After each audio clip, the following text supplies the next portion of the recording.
Hey guys, today I'm going to show you how to buy domain and website from Wix. First of all you have to do is open wix.com website and log in with your Wix account. Once you're signed in, you will see this page.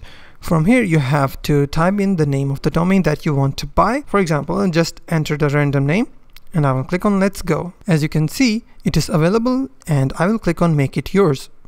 A new page will open. From here I will select Get the domain for free with the premium plan, or I can just buy a domain. So I will click on just buy a domain.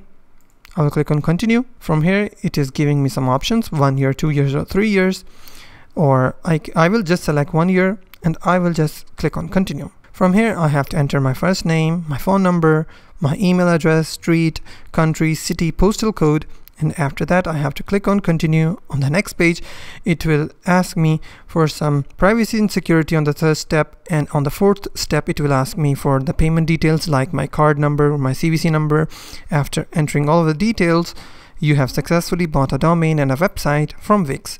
If you find this video helpful, please hit the like button and also don't forget to subscribe.